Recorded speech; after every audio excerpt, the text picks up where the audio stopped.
Today we will be creating light up circuit cards using copper tape and an LED sticker light.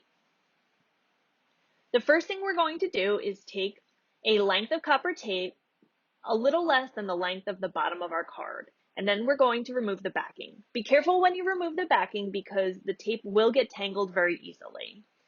Place the copper tape down on the bottom of the card, and then we're going to cut a length along the side.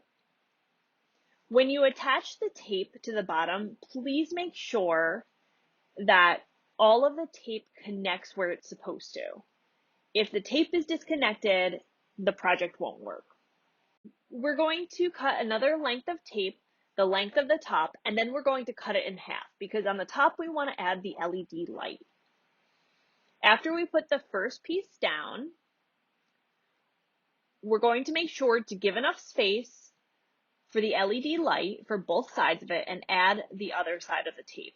As you can see, there's a little gap between each sides. The LED light, when you take it out, it has a plus and a negative side.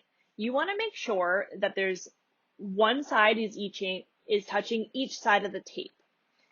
The side of the tape on the left side, you want to coincide with what direction the battery is touching the bottom copper tape. You want to get another length of tape that's going to go down the side of the card. You actually want to make it a little extra long, and you don't want to connect the sides. You want each side of the tape to touch either side of the battery. So you want the bottom side, if it's connects with the bottom side with the plus side of the LED, you want the plus side down, and then you want to fold over the tape with the negative side of the battery to connect to the negative side of the LED light. Once you put that together, hold it down with a clip and you have an LED light on.